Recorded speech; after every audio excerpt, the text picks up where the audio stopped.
Добар ден. Тие едноставно не мислат на иднината, иако тоа го прават само кога се работи за пари.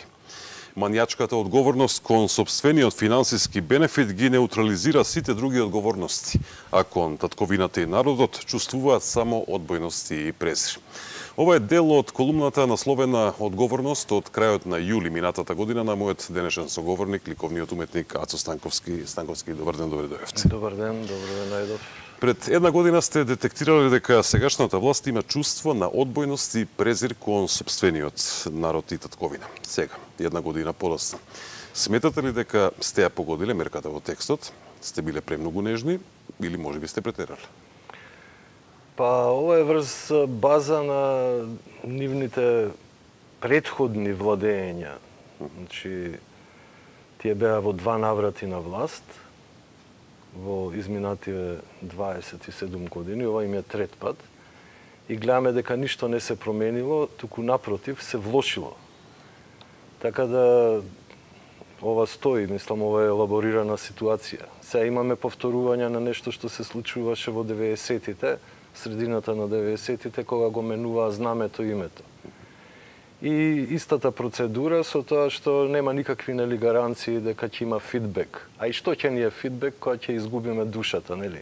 Nomen est omen, името е судбина, е фатум.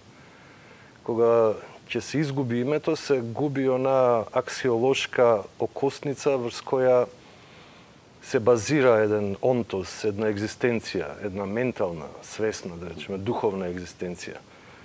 Така што сега, кога тоа е ставено под прашање, не е ни битно, не мора ни да се смени, доволно е што е проблематизирано тоа, веќе да се појават разни пукнатини во самото битие на македонецот. Значи, целата игра е да престане да постои македонецот, затоа што на тој пат на евроинтеграција, нели, што они го трасираат, има 30 заседи, што би рекол некој поет, нели, при кои може да се стопира целиот процес и да се бараат нови концесии и така натака. И тоа да биде доведено до непостоење на еден народ, до уништување, нели, официјално уништување.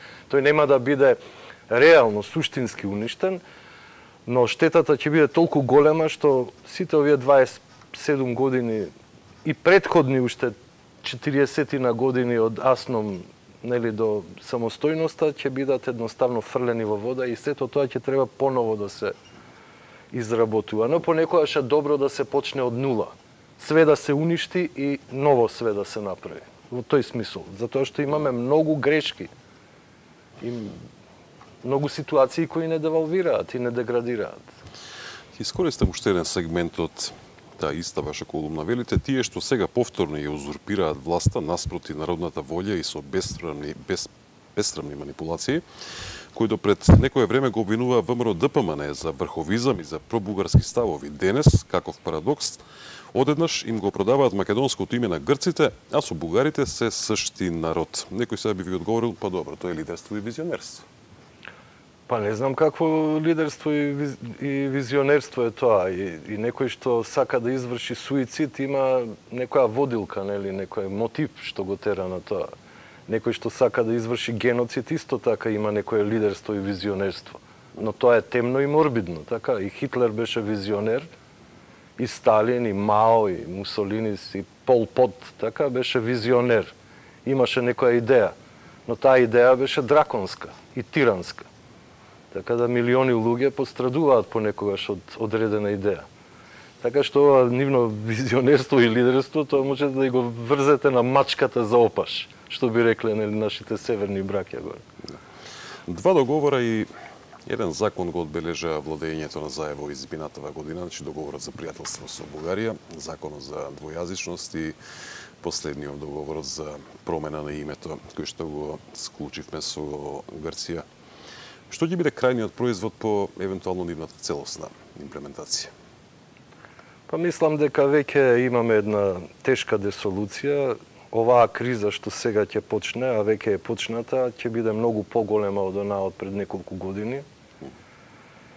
Затоа што директно е нападнат идентитетот на македонецот, неговото душевно и духовно обстојување. Тоа тешко ќе пројде.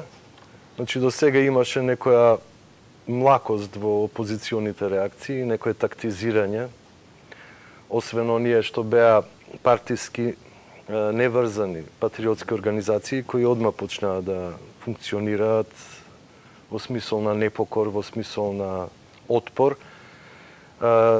Глобалната опозиција на некој начин се обидуваше да биде конструктивна, веројатно поради притисокот на меѓународната, кој го видовме во најбрутална и најекстремна ситуација, како дејствува, како притиска, како се заканува, како уценува. Па дури пред некој ден председателот Ѓорѓе Иванов го навести тоа, поточно го осуети на некој начин, го прекогнира.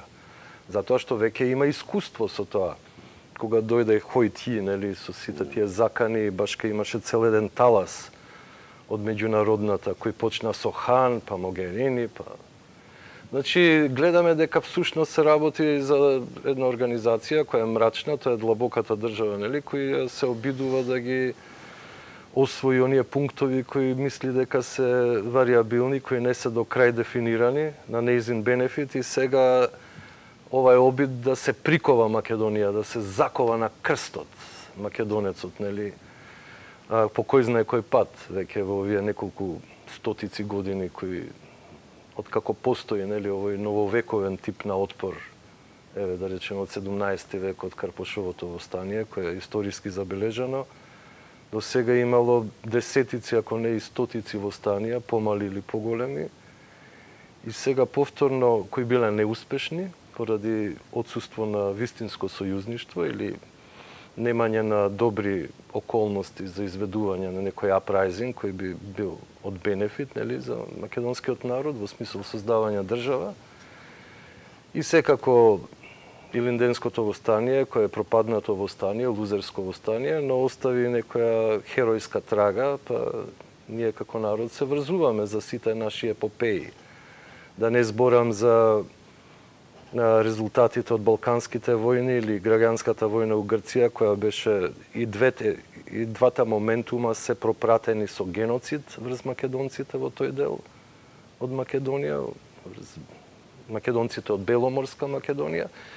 И сега имаме кулминација на еден парадокс, на еден, би рекол, политички пароксизам, во кој се случува една жестока неправда, народ кој претрпел два геноцида, големи, во смисол на сузбивање на неговата култура, идентитет, асимилација, физичко истребување поради териториите.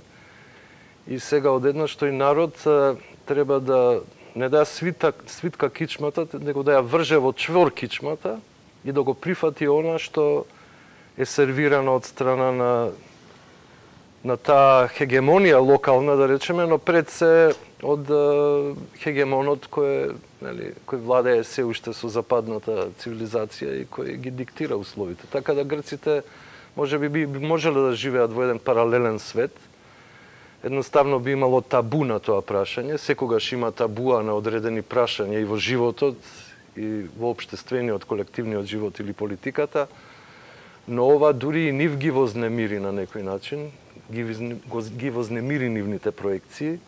Ние секако сваќаме зашто, затоа што тие се воспитувани преку 170 години во овој манир, значи во овој националистичко-романтичен манир, и тоа се генерации и генерации напластено едно верују од идеолошко-историски контекст кој едноставно они мислат дека цел Балкан уствари до Дунав бил хеленски во времето на антиката. Но современата наука покажува дека тоа нема блага врска со реалноста, дека тоа е креација на германската, француската и британската историографија и археологија и наука, антропологија исто така, во времето на 19 век, врз непотполни податоци, врз база на предубедувања.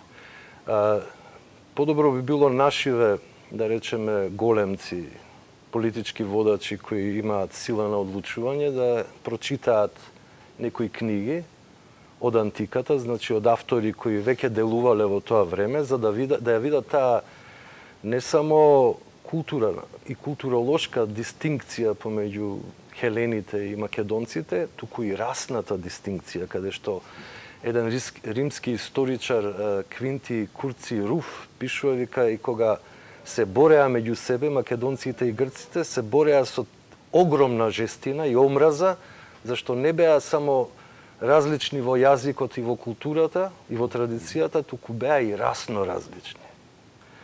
Затоа што грчката етногенеза е поврзана, зашто тоа е една таласократија, поготово Атина, као водечки полис, која едноставно поради своите трговски вмрежувања во тој антички свет доживеала една силна интеракција, била силен melting pot, каде што северноафриканските народи и блиско-источните народи создале еден генетски субстрат кој денеска ќе ги извади на површина современите грци, нели, низ еволуција. А она што е класична хелада, да речеме, или концептот на хеленизмот, тој е културен концепт, не е тоа народен концепт, не е тоа етнички концепт. Значи, тие што се хелени биле луѓе кои се цивилизирани во тоа време, кои имале одредени цивилизацијски традиции во одреден културолошки код, така, додека македонците биле нарекувани варвари и не биле прифаќани во тој културен круг на хелените. Дури молеле, нели, за да учествуваат на олимписки игри, па имало и македонски олимписки игри кои еден вид игри, нели, не олимписки, но еден вид игри кои биле уште постари од грчките. Но во секој случај денеска сите овие народи на Балканот имаат право да се базираат на некоја стара традиција, пред се на македонската, која е огромна. Ја лично тврдам дека најмалце 4 народи се излезени од шинелот на древната Македонија, покрај оригиналниот, главниот наследник на таа култура македонскиот, тука се србите, бугарите и грците. Сите тие го имаат тоа искуство, таа емпирија на македонската државност и конечно јазикот. Посебно кај бугарите и кај србите, а после тој јазик кој е кодифициран и со воспоставувањето на науката што ја воспоставуваат, науката за писменоста што ја воспоставуваат прво светите браќа Кирил и Методија, а потоа и свети Климент и Наум. Значи, тој јазик преку Светото писмо се шири на север и на североисток. Така да денеска ги имаме русите кои зборат еден вид јазик кој е мешавина секако на нивните оригинални јазици, на тие етнос, и секако на древномакедонскиот солунски говор. Значи, она што го нарекуваат во науката старословенски јазик, тоа е старомакедонскиот јазик, солунскиот дијалект. Значи, тоа би било прецизна одредница.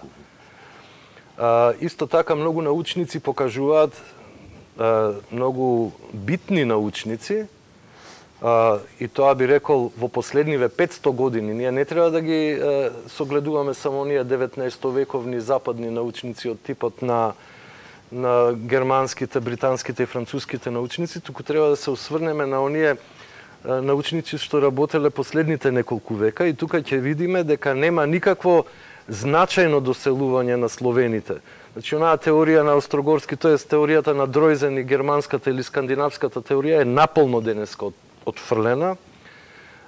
Туку напротив, обратен е процесот, од тука, значи од Балканот, се иселувале и колонизирале горе на север. И затоа имаме некогаш дури идентични културни слоеви со русите, пољаците, чесите и така натаму. Се вратам на договорот. Ве чуди ли што еден толку добар договор, кој што ги отвора евроатлантските перспективи на Македонија и носи благосостојба, не беше дочекан со спонтани кои собери за негова поддршка или не е доцна?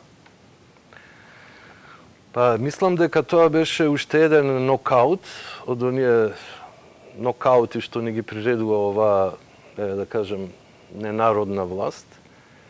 И сега треба веројатно мало освестување. Мислам дека таа тактизирање на опозицијата да се чека погоден момент или шанса фудбалски да се изразиме, пошто сега тоа е во мода, нели?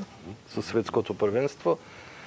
ќе кај шанса они создадоа еден катанаџо систем и цело време овие што се нашиве околни претендери шутираат, а ние треба да браниме. Нормално меѓу време примивме десетици голови, така. Че треба да се влезе во една поофанзивна игра, да се диктира темпото на теренот. Така да мислам дека сега пред опозицијата е едно јако ресетирање и треба едноставно веќе да се впуштат во таа борба, затоа што вакво тактизирање од овој тип, значи low profile, што викаат англосаксонците, е контрапродуктивно. Добре, ВМРО ДПМН за утре најави протест во Битола. Реално, Станковски, што може да направи опозицијата со оглед на тоа што на спротивната страна не е важен заев. На спротивната страна има меѓународната заедница која не е многу среќна кога некој оди контра нивните планови интереси. Па во тоа е поентата и во тоа е големината на оваа борба што треба да се води. Затоа што таа не се води против Заев и неговите трабанти, зашто знаеме дека они се слаби и дека одма може да паднат, доколку меѓународната ги остави само за секунд сами. Има огромно незадоволство од народот, пред се од нивните гласачи, кои се страшно разочарани. Но она што треба да прави, опозицијата треба да биде многу суптилна во своите настапи, но силна воедно.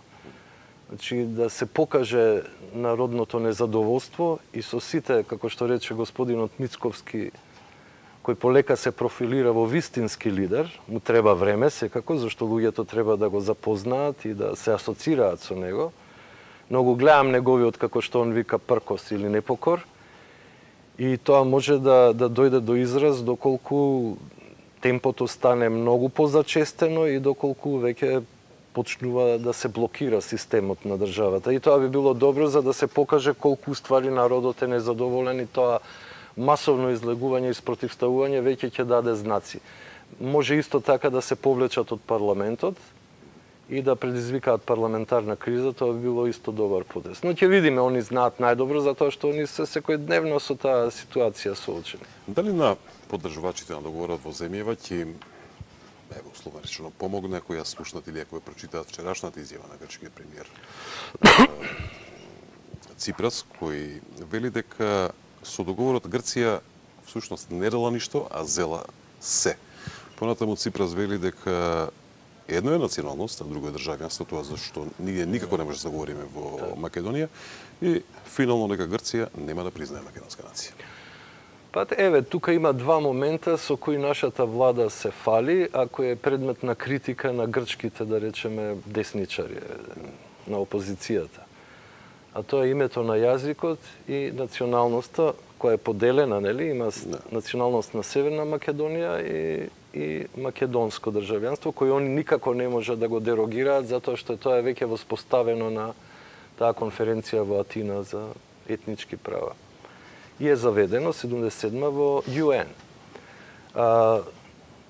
Тие секако ќе се водат од овие перспективи во својата критика, но Ципрас тука си оставил една одстапница и многу заседи. А тоа е дека во процесот на примање на Македонија во ЕУ, тој може да го проблематизира и името на јазикот и името на народот. Значи, тоа ќе се изнедат пак нови модуси кои ќе бидат по системот округло па на ќоше, што би рекле србите. Во секој случај, значи, како што рече прекрасниот Никос Пападакис, не се работи тука за менување на име, туку се работи за анулирање на македонската нација, на македонскиот народ и македонскиот јазик, затоа што грците цело време идат со теза дека македонците се грци, така да викате дека дињата е лубеница. Едноставно имате дињи, имате лубеници и се гледа тој конфликт кој е милениумски, тоа е можда еден од најстарите конфликти помеѓу македонците и грците во Европа. Во Европа, а може би и во Евразија. Така да тој чудесен, митски скоро конфликт, што ние го имаме со нив, сега испаѓа некој абсурд, чуден како они инсистираат на Филип и Александар. А знаеме дека со векови тие биле препознаени како гркоубици. Тоа е исто ко за 1000 или 2000 години евреите да инсистираат дека Хитлер е најголемиот син на еврејството, што е тотален абсурд. Тоа сега ние го имаме. Но алчноста за територии, за прагматизам, за влијание, за асимилација, зашто грците имаат една многу голема, нели таа мегали идеја што е, дека всушност во енд ефект тие треба да им обноват својата држава на територија од Дунав до Инд и од Египет до Јадранското море. Значи тоа е навистина една голема амбиција, зашто тие во својата етногенеза како народ, како држава не вградуваат само антички период, тие ја вградуваат и Византија. А тоа е исто така една возобновена македонска империја, барем во 200 години дека владее македонската империја со Василий II, нели неговата династија. Се свртам малку на кај Бугарија, ме интересира следново. Многумина по подпишувањето на договорот за пријателство со Бугарија поверува на Заев дека со тоа се отстранува уште една многу голема, уште еден многу голем проблем во македонската надворешна политика, но дали е така? Сега ќе ви кажам зашто е прашувам. Вчера бугарскиот претседател Румен Радев по средбата со Иванов, зборувајќи за македонско-грчкиот договор, вели тоа е завршен договор, тука нема веќе простор за интервенција, за разлика од македонско-бугарскиот договор, за на крај да заврши дека не е исклучено, туку дека е дури и веројатно дека Бугарија во иднина ќе бара дополнителни гаранции од Македонија. Па секогаш кога Македонија немала некој политички и државнички концепт, предизвикува страот на разорност, не само во однос на сопственото општество, туку на целиот Балкан. Мислам овој Балкан што е од Дунав надоле. Но ја ефектурала и цела Европа, а може би и цела Евроазија, зависи од состојбите. Затоа што е многу битно геостратегиско подрачје. Овој народ нема сила да го контролира тоа битноста на оваа геостратегија што имаме, но затоа има претенденти кои сакаат тоа да го прават, како големиот хегемон USA. Во секој случај, она што се случува сега е обид Македонија да стане некаков тип на папет, и веќе е станата, зашто ние немаме влада која го штити националниот интерес, туку се обидува да удоволи на сите. Сега, тоа удоволување на сите ме подсетува на онаа состојба пред Балканските војни, каде што некој фактор, од озгора да речеме, од калето, или секако некој многу помоќен од калето, е само обичен службеник таму, обичен бюрократ кој извршува некои обавештајни, некои други или коруптивни, манипулативни ситуации, обидувајќи се да ги задоволи бугарите, грците и албанците, ќе дојде до тоа да они ќе почнат меѓу себе да се препкуваат визави интересот во Македонија. И веќе почнува тоа да се случува. Вчера претседателот Радев веќе се пожали како договорот со Бугарија не е доволно добар, така не гарантира одредени ставки. Што значи дека тука повторно ќе се отвори тој договор и ќе треба дополнително ние да отстапуваме дел од својата сувереност кон бугарите. Во секој случај тука имате две ситуации. Бугарите кои тврдат дека македонците се бугари и грците кои имаат прилично матна ситуација околу сето тоа. Едната теза е дека не постојат македонци, дека тоа се грци, другата теза дека ние не сме бугари, туку сме грци славофони. Значи грци кои биле асимилирани од словенската наезда со време и го прифатиле говорот славјански, но генетски и културно се грци. И тука тоа е опасна теза, да не збориме за албанските амбиции кои имаат територијални амбиции и конечно Србија која уште нема добиено таква сила за да дејствува, затоа што е веќе нели на столбот на срамот и прикована од страна на меѓународната со децении веќе. Но со растот на моќта на Русија и на Кина, Србија можда ќе добие најголема моќ во регионот. Тоа следните години веројатно ќе се случува и тогаш Србија ќе го постави на главното прашање што со нашиот интерес во Македонија, кога тоа беше Вардарска бановина и со Букурештанскиот договор беше дадена на Србија. Се замислите каков конфликт ќе се деси помеѓу сите тие 4 интересни страни. Тука може да дојде и до сојуз помеѓу бугарите и албанците и помеѓу србите и грците и да дојде до прилично наоштрена ситуација во духот на едно распаѓање на Унијата, кој веќе се гледа, и расформирање на НАТО, затоа што нит на Трамповата политика не му одговара НАТО, затоа што тоа се екстра трошкови, НАТО е како некаква политичка, геополитичка маша која се обидува да иницира некакви ситуации, но после повторно американската армија, тоест Пентагон, тоа треба да го решава. НАТО нема свои трупи. Има символички трупи, има офицерски кадар, логистички кадар и така натака. Но повторно, кога доаѓа до војна, Пентагон е тој, или, например, британската армија или француската, тоа се тие три армии кои се најагресивни, пред се американската. Значи, тие треба да го решаваат проблемот. Тогаш што ќе му е НАТО на Трамп, да речеме, кога тој плаќа 75% од трошковите на НАТО, трошковите се страотно високи, платите се страотно големи. Тоа е една фирма која собира пари, собира арач и ја слабе американската моќ. Тие пари може да влезат во Пентагон и така сега гледаме една политика на изолационизам, што ја води Трамп. Тоа е така наречена повраток на Монреалата доктрина. Тоа може да се случува следните години, може Трамп да добие уште еден мандат.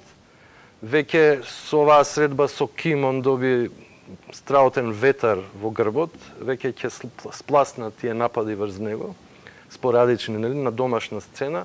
Еве, дури е предложен за Нобелова награда, така да веќе он полека се стабилизира. Мислам дека Трамп ќе биде лош по оваа влада, по владата на СДСМ. Он веќе кажа дека во Европа сака да намести десничарски партии, не ги сака левите партии, не ги сака неолибералите, све ова припаѓа на тој комплот. Така да веројатно ќе има тешки денови сега за овие структури, не само кај нас. Кај нас е најмал проблем, тоа се онака трошки, нели, оваа клика околу СДСМ. И вештачки создадена клика, СДСМ веќе нема субстрат партиски, сите интелектуалци, сите по-силни духови во СДСМ се маргинализирани и сега гледаме простаци, криминални структури кои ја водат политиката, нели, и прават, поради тоа што не знаат и немаат никаква визија, ние све повеќе и повеќе тонеме во амбис. И сега со ова најновото случување, ние веќе паѓаме во амбисот. Што би рекол Цезар, нели, кога го поминуваше Рубикон, коцката е фрлена, сега веќе нема пимплање. Сега ситуацијата е многу оштра и ќе дојде веројатно до страотна поделеност кај македонскиот народ, но и светската ситуација ќе биде многу поделена, посебно после светското првенство во фудбал. Тогаш ќе се разиграат на големо ниво и едните и другите, и Западот и Истокот, па ќе имаме една ситуација која може дури како епилог од корен да редефинира нашата ситуација. За крај, Станковски, кој е според вас одговорот или пораката до сите во Македонија, оние што безусловно го поддржуваат договорот со Грција, особено за една друга група која вели: па добро, во ред не е најдобриот договор, но може би велат и лоше, меѓутоа што е алтернативата, прашуваат? Алтернативата е, што викаат србите, уздај се усе и у свое клјусе. Значи, треба да едноставно да имаме поголема доверба во себе. Сите работи што ги работиме, да ги работиме за себе и за нашиот народ. Треба чест, треба морал. Во политиката моралот е страотно битен, колку и да го подценуваат. Гледаме дека све она што е устанато во историја како многу морал, е или многу морално, или многу аморално. Тоа што било аморално, утилитаристичко, прагматично и сурово, тоа е жигосано како пеколна состојба, како негативно во историјата. А оние што покажале висок морал, како Ганди, Мандела и така, тие веќе стојат како еден вид светители во политиката, како парадигми за вистинска политика која бара и жртва. Во оваа ситуација гледаме дека претседателот Ѓорѓе Иванов веќе се профилира како таков политичар со морален кредибилитет, и после неговата последна изјава гледаме дека тој е спремен веќе да биде лидер во најлоша ситуација по Македонија. Што лесно е ти да бидеш лидер кога стварите цветаат, кога ружите цветаат. Многу е тешко да се биде лидер кога сте нападнати од таква огромна, сурова, безчувствителна и некумана сила, како што се глобалистите, и тогаш да се исправите пред нив и да речете не. Затоа, значи, он доби сега втора шанса после 27-ми, тогаш беше една голема магла се создаде, страшни притисоци, исто така едно неискуство за вакви ситуации, но сега верувам дека он ќе биде столбот околу кој ќе се собираат, секако и Мицковски и сите други патриоти. Гледаме и други партии што се појавуваат, кои не се про-НАТО и про-ЕУ ориентирани, туку се ориентирани процивилизацијски, промакедонски, како на пример партијата на Јанко Бачев, потоа на Солза Грчева и на Љупчо Палевски. Тоа се мали партии, исто така тука би ја спомнал и Левица, која полека се покажува како еден битен фактор во македонската политика, иако тие се уште се и без пратеник и без било какви погодности во македонската политичка структура, но со време веројатно тие ќе добијат исто на сила и може да бидат потенцијални коалициони партнери на ВМРО кога ќе се сузбие оваа ненародна власт. Но оваа ненародна власт не работи само на продавање на националните интереси. Гледаме дека економијата е у катастрофална ситуација, дека нели здравството е у катастрофална ситуација, образование, све е во катастрофална ситуација. Исто така гледаме манифестации на политички прогон цело ова време, многу невини луѓе скапаа у затвор, во притвори, така што мислам дека веќе имаме доволно аргументи за народот да се дигне и да си побара својата слобода и својата правда. Станковски, ви благодарам за... И вас исто, ви благодарам. Почитувани, набрзо следуваат вестите.